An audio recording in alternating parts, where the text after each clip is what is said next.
Hello everyone, welcome to टेक्शन math.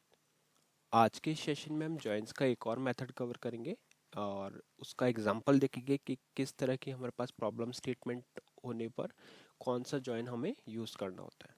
ठीक है, तो जॉइंस के टाइप और प्रोसेस तो हम ऑलरेडी समझ चुके हैं कि किस तरह से डेटा फेच करा जाता है जॉइन की हेल्प से और कौन से टाइप्स होते हैं, उनके सिंटैक्स हम ऑलरेडी देख चुके हैं। अभी हम प्रैक्टिस कर रहे हैं जॉइंस के टॉपिक पे। तो इससे पहले वाले सेशंस में भी हमने कुछ एग्जांपल रन किए थे जहाँ पे हमने जॉइंस के सिनेरियोज को क्रिएट किया था और उस प्रॉब्लम स्टेट के बेसिस पे हमने डायरेक्टली क्वेरी को लिखा था। ठीक है, स्क्रैच से हम क्वेरी को लिख रहे हैं, कॉपी पेस्ट अभी नहीं करेंगे। तो इसमें भी हम एक एग्जांपल कवर करने वाले हैं। उस एग्जांपल को कवर करने के लिए यहाँ पे मैं str_sql रन करता हूँ। पहले मैं आपको डेटा दिखाऊंगा जो मेरे टेबल में अवेलेबल है, फिर प्रॉब्लम स्टेटमेंट को समझेंगे और उसके बाद में फिर हम देखेंगे कि कैसे वो एग्जीक्यूट उसको एग्जीक्यूट करने के लिए हम कैसे क्वेरी को लिख सकते हैं स्क्रैच से। ठीक है, तो पहली क्वेरी मैं यहाँ पे रन कर रहा हूँ, सेलेक्ट स्टार फ्रॉम शर्मित वन, जो मेरे लाइब्रेरी का नेम है, स्लैश टेबल में नाम आएगा हमारा प्लेयर्स। तो ये आ गया प्लेयर्स और इसको जैसे ही हम एंटर हिट करते हैं, ओके, शर्मित one players, select star from शर्मित वन स्लैश प्लेयर्स। तो यहाँ पे हमारे पास क्या डेटा आया, प्लेयर आईडी आ गया और प्लेयर नेम आ गया। अब उसी तरह से हम क्या करेंगे, सेकेंड टेबल का भी डेटा देख लेते हैं। तो सेकेंड टेबल है हमारे पास ओडीआई रिकॉर्ड और यहाँ पे हमने एंटर किया। तो ओडीआई रिकॉर्ड क्या क्या आ गया, ओडीआई रिकॉर्ड में आया player ID, best ODI score और बेस्ट ओडीआई सेंचुरीज। अब समझते हैं प्लेयर इसकी प्रॉब्लम स्टेटमेंट को कि एक्चुअल में हमें डेटा क्या रिक्वायर्ड है, फिर हम डिसाइड करेंगे कि उसके लिए कौन सा टाइप का जॉइन चाहिए और उसके साथ में अगर कोई कंडीशन है तो उसको भी अप्लाई करेंगे।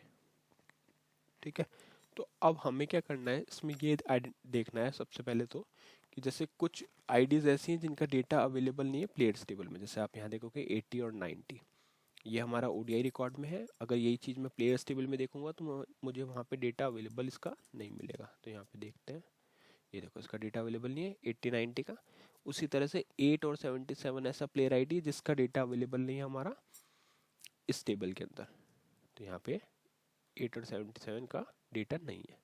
तो दोनों में कुछ ना कुछ डेटा ऐसा मिसिंग है जो हमारे पास अवेलेबल नहीं है। तो अब हमारी रिक्वायरमेंट यही है, हमें किसी ने बोला है कि आपको वो क्वेरी हिट करनी है जिससे आप पता कर पाओ कि कौन सा डेटा किस फाइल में अवेलेबल नहीं है और जहाँ पे डेटा अवेलेबल नहीं है वो हमारे को शो करना है। ये हमारी रिक्वायरमेंट है। ठीक है, रिक्वायरमेंट क्लियर हुआ कि दोनों टेबल्स में से हमें वो डेटा फाइंड आउट करना है जिनका डेटा मिसिंग है। मतलब या तो इसमें प्लेयर का रिकॉर्ड मिसिंग है या फिर प्लेयर्स टेबल में ओडीआई, प्लेयर्स टेबल में प्लेयर का रिकॉर्ड मिसिंग है या ओडीआई रिकॉर्ड में ओडीआई रिकॉर्ड मिसिंग है। तो ये हमें आइडेंटिफाई करना है। तो अब इसको रन करने के लिए कैसे देखते हैं, कैसे इसकी क्वेरी लिखेंगे। तो इसको मैं पेज अप करके यहाँ पे हम लिखेंगे सबसे पहले तो सिलेक्ट कीवर्ड। तो ये लिखा सिलेक्ट। अब सिलेक्ट लिखने के बाद में आपको कौन से कॉलम्स चाहिए, तो इसके लिए हम यहाँ पे लिखेंगे अब पहला टेबल है हमारा प्लेयर्स, तो उसके लिए लिखेंगे p1 dot player ID. p1 हम प्रेफिक्स ले रहे हैं, फिर है p1 डॉट प्लेयर नेम और यहाँ पे हमें कॉमा देना है। प्लेयर आईडी प्लेयर नेम दो तो इससे आएगा और फिर हम लेंगे थर्ड टेबल से जो रहेगा o1 डॉट प्लेयर आईडी। इस पर हम प्लेयर आईडी को दोबारा प्रिंट करके देख लेते हैं क्योंकि मिसिंग होगा तो फिर उसमें हमें नल की वैल्यू चाहिए। और फिर हम लेंगे o1 dot best ODI score comma o1 dot ODI centuries. ठीक है, ये तीन कॉलम हमारे पास है टेबल टू में और ये दो कॉलम है हमारे पास टेबल वन में। तो ये डेटा हमने पिक कर लिया। अब ये कहाँ से पिक करना है, कौन से टेबल से, तो पहला टेबल आएगा फ्रॉम। फ्रॉम के बाद में यहाँ लिखेंगे प्लेयर्स एज p1। अब क्वेरी आप चाहो तो नॉर्मल सेम लाइन के अंदर भी लिख सकते हो, बट बेटर यही होगा, मैं यही रिकमेंड करूँगा कि इस तरह से आप पूरी क्वेरी को एक प्रॉपर इंडेंटेशन के साथ लिखें, जिससे क्या होगा जब भी आप अपनी क्वेरी को वापस से देखते हैं कुछ टाइम बाद में तो आपको क्लियर रहेगा कि हाँ कौन सी चीज़ हमने किस लिए यहाँ पे लिखी हुई है। तो फ्रॉम प्लेयर्स एज p1 अब कौन सा टाइप का ज्वाइन लगाना है, तो हमें ज्वाइन लगाना है जिसमें दोनों टेबल का डेटा हो। पहले तो बात यही है, क्योंकि ज्वाइन तभी लगाते हैं जब हमारे को दोनों टेबल का डेटा चाहिए, प्लस मिसिंग चाहिए। तो लेफ्ट आउटर ज्वाइन में क्या होता था, अगर राइट में डेटा अवेलेबल नहीं होता था तो हम उसको नल शो कर देते हैं। वैसे ही अगर राइट ज्वाइन की बात करें तो वहाँ पे लेफ्ट में अवेलेबल नहीं होता था तो नल यूज़ करते थे। तो हमें ऐसी कंडीशन चाहिए जहाँ पे दोनों का डेटा अवेलेबल नहीं हो और नल भी हो, तो वो होता है फुल आउटर ज्वाइन। ठीक है, फुल दोनों का कॉम्बिनेशन होता है लेफ्ट और राइट राइट का। तो यहाँ हम लिखेंगे फुल आउटर ज्वाइन। किस पे लगाएंगे, फुल आउटर ज्वाइन लगाएंगे हम ओडीआई रिकॉर्ड्स में एज P1, ओडीआई रिकॉर्ड पे एज O1। ठीक है, अब इस पे कौन से कॉलम पे लगेगा, एक कॉमन कॉलम चाहिए हमें, तो दोनों के बीच में कॉमन कॉलम है प्लेयर आईडी। तो यहाँ लिखेंगे P1 dot player ID equal O1 dot player ID. ठीक है, इतना करने के बाद में एक बार अभी हम यहीं पे एंटर हिट करके देखते हैं, तो इसमें कुछ इश्यू है लगता है। ओडीआई रिकॉर्ड फाइल का नेम है हमारा ओडीआई रिकॉर्ड, यहाँ पे एंटर किया तो इसने क्या किया, यहाँ पे कुछ मिसिंग डेटा शो किया, जो 2 रिकॉर्ड मिसिंग थे, और उसी तरह से इधर भी हमारे पास कुछ मिसिंग डेटा अवेलेबल है। बट हमारी रिक्वायरमेंट, ये हमारा कंप्लीट सॉल्यूशन नहीं हुआ। ये क्या हुआ, ये आउटर ज्वाइन को हमने अभी तक सिंपल बस अप्लाई किया है, बट हमारी एक्चुअल रिक्वायरमेंट क्या थी, हमें सिर्फ वही डेटा निकालना है जिसका डेटा मिसिंग है। जैसे ये वाले रो सेलेक्ट होनी चाहिए क्योंकि यहाँ पे प्लेयर आईडी और प्लेयर नेम मिसिंग है। उसी तरह से यहाँ पे मिसिंग क्या है हमारा, player ID, best ODI score और ओडीआई सेंचुरीज, तो इसको भी प्रिंट करना चाहिए। तो इसके लिए अब देखते हैं वेयर कंडीशन कैसे लिखेंगे। तो यहाँ पे मैं करता हूँ वेयर, वेयर के बाद में P1 dot player ID is null. तो एक बार ये कंडीशन लगा के मैं आपको दिखाता हूँ क्या आउटपुट आ रहा है। तो इसने क्या किया, उस प्ले रिकॉर्ड को सिलेक्ट किया जहाँ पे P1 डॉट प्लेयर आईडी नल था। ठीक है, अब इसी तरह से हमारे को सारे हमें हो सकता है ये नहीं पता हो कि कौन से कॉलम्स में हमारा जो डेटा है वो नल है, तो इसलिए हम सभी पे ये अप्लाई करके देखते हैं। तो P1 dot player name is null, P1 dot player name is null. ठीक है, उसी तरह से हो सकता है O1 डॉट प्लेयर आईडी भी नल हो, तो ये कॉपी करेंगे, एंड कंडीशन देंगे O1 dot player ID is नल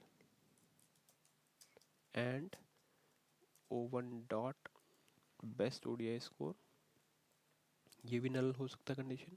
और यहाँ पे एंड की जगह हमें देना पड़ेगा और ऑपरेटर, क्योंकि एंड में तो फिर वो कंडीशन हो जाएगी कि सब नल होगा तो ही रिकॉर्ड पिक करेगा। बट हमें क्या कंडीशन चाहिए कि इनमें से कुछ भी अगर कुछ किसी में भी अगर रिकॉर्ड नल है तो उस केस में हमारे को वो पिक करना है। तो यहाँ पे और कंडीशन आएगा, एंड नहीं आएगा। बेस्ट ओडीआई स्कोर हो गया, फिर इसके बाद में हम लेंगे O1 डॉट ओडीआई सेंचुरीज। यहाँ पे क्या, O1 dot ODI century is null. तो अभी इसने क्या क्या रिकॉर्ड प्रिंट किया, 2 रिकॉर्ड यहाँ पे मिसिंग है, मतलब अब जो भी रोज इसने फैच किए उनमें कुछ ना कुछ डेटा मिसिंग रहेगा। तो पहला 2 रोज तो यहाँ पे हमारे को आइडेंटिफाई हो गया। यहाँ से शिफ्ट F8 करेंगे तो इधर वो रिकॉर्ड्स आ रहे हैं जिसमें डेटा मिसिंग है। ठीक है, तो ये एक फाइनल सॉल्यूशन हो गया हमारा, जिसके अंदर आप इसको और भी क्वेरी को ऑप्टिमाइज कर सकते हो अपने नीड के अकॉर्डिंग। बट अभी के लिए अगर आपको जैसे इस तरह से कुछ डेटा पिक करना है तो उस कंडीशन में आप क्या करोगे, सबसे पहले हमें टेबल का स्ट्रक्चर देखना है, क्योंकि स्ट्रक्चर देखे बिना हमें पता नहीं चलेगा कि कौन सा कॉलम हमारे पास ऐसा है जिस पे हम ज्वाइन अप्लाई कर सकते हैं।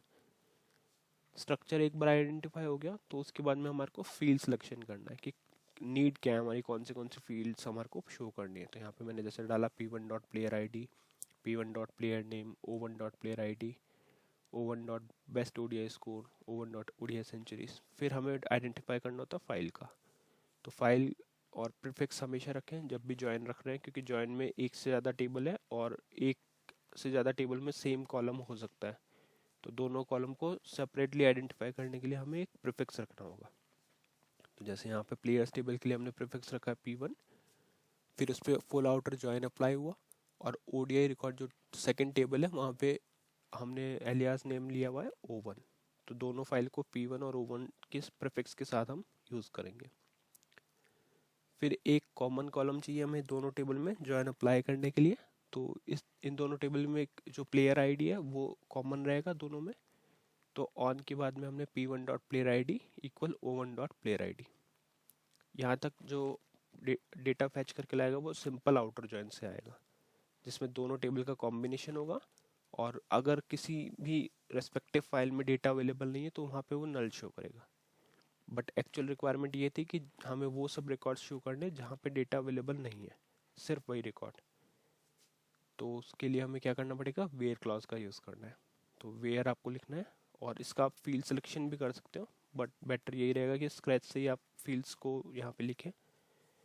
तो हमने क्या लिखा, p1 dot player I D is null. Is null function क्या करता है, ये चेक करता है कि अगर वो नल है तो उसको पिक कर लेगा।